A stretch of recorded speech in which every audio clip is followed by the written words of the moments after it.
Hello, Matt. This is Luke Smith getting back to you. You were asking about the sales at the former Panera Bread in Branson, Missouri.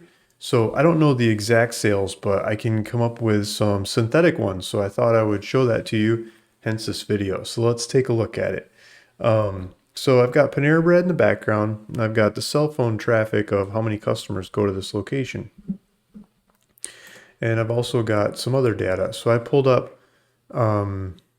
let's pull up, let's go to the bottom of this screen. So there's a chart here. This comes from credit card data, debit card data, different merchant processors, apps. People pay with Apple Pay, Google Pay, like that kind of stuff. You get more and more data the more people do that over time, right? So that kind of data is giving me numbers that's kind of bouncing between, and the dates, and it's kind of small. This is when they were still open dates.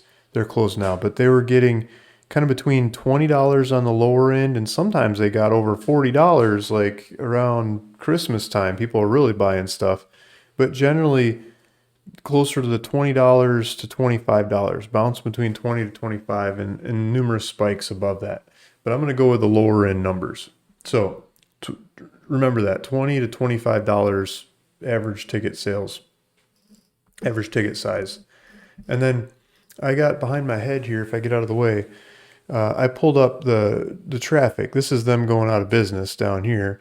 But before they went out of business, I mean, lots of times they're keeping over 15,000 customers a month. And in the winter, sometimes it gets closer to 10,000. In the summer, especially July, it's like over 25,000 customers a month. They're getting some pretty good customer volume through here. And I quoted you a number in the past that was for part of the year because they closed. And so then there's a gap in the data. So 2022 data, let's not count that. Let's look at 2021 data when they operated for a full year. So 2021 data, they had 274,900 customers measuring it off of cell phone traffic. That's almost 275,000 customers. What does that mean? I mean, we can times that by those numbers, those dollar amounts. But before we do that, I pulled up a histogram of the distribution of customers for all Panera Breads across the country. And you go through here and you slide, and I slide to the 275,000, if I can find my cursor, 275,000.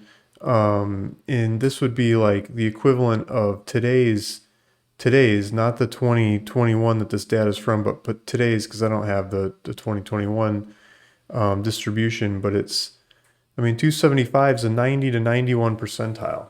That makes this shop in the top 10%, just the bottom of the top 10%, but just barely in the top 10% of Paneras all across the country.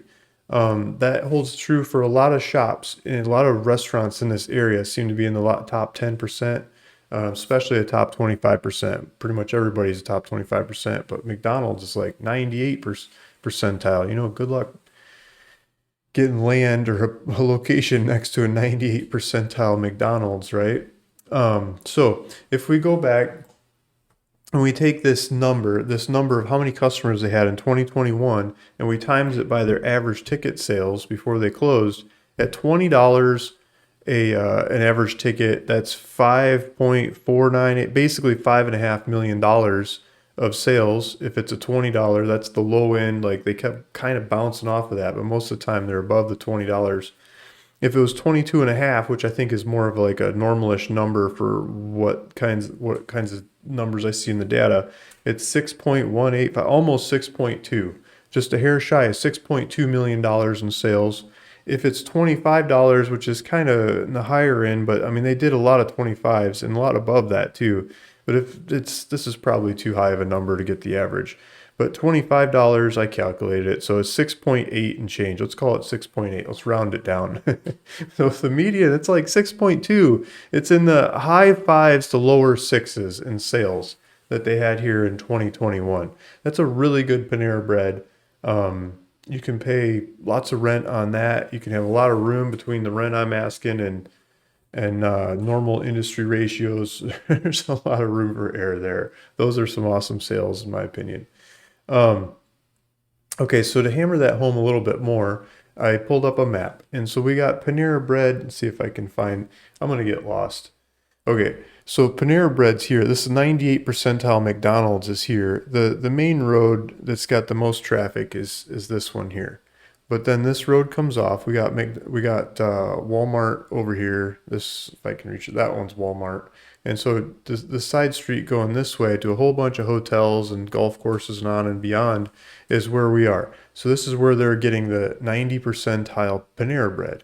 And then if you go a little bit further, I thought it was interesting. There's a restaurant here that's um, Florentina's Ristorante Italiano, basically classic Italian restaurant, right?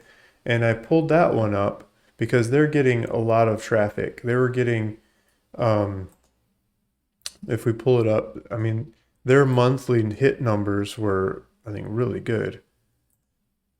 I thought for a restaurant, I look at lots of restaurants, right? 19,200 customers to this generic one-off Italian restaurant. 19,200 customers, and this is further down the road.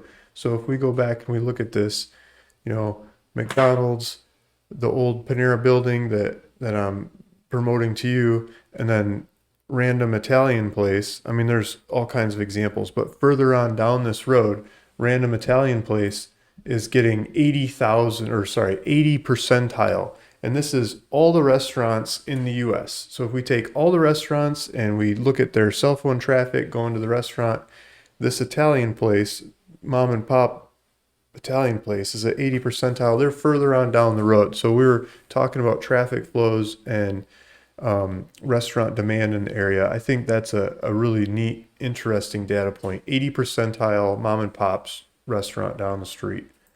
And the 90 percentile Panera Bread that used to be operating in this building. So here's the 90 percentile Panera. Here's the Panera Bread building we're talking about. And you were asking if we could put a drive-through into this building. And it's kind of tight. Like here, the drive-through would be on the wrong side of the car. This side of the building would be great for it if we can figure out how to get through there. This side is like seating. It doesn't, maybe you could pull up to the corner and off or something. Like maybe you could pull up to this side of the building and then drive away. But I think the most advantageous way would be putting a drive-through here. There's a trash receptacle here that could be bulldozed. And you see the access here. This is for the dump truck guy to come in through here and access the trash this way. You'd have to move the trash somewhere else. And then exit out here. So people could enter here and go, let me pull this up a little bit better. And I measured if we did 20-foot stack measurements, I mean, some people might do 18 or some people might do 24 or whatever. But if we did 20-foot stacks and we stacked cars from here and we went all the way around the parking lot down here and we went this way and then we did the drive through here, we could fit 30 cars in the lineup. You don't need that much. The zoning requires 6. You got to be able to fit 6. There's plenty of room. There's 111 parking spaces if I counted this right. The zoning, for my count, my understanding of reading rules and regulations. I mean, I read lots of rules and regulations and zoning of lots of properties everywhere, but I'm not an expert. I'm not an attorney. I'm not an architect. You know, my understanding of it is we need 95 parking spots here. So we got an extra bunch. We could take out all these parking spots on this side and make this the stack going up this way and then going back around the parking lot if there's that many cars that ever get in line there. So we could lose all these parking places on this side and still have more than enough parking. So there's lots of room for parking, and then the drive-through could come here and exit out this driveway. I'd have to make sure I can do easement with these guys. I know the owners of this property.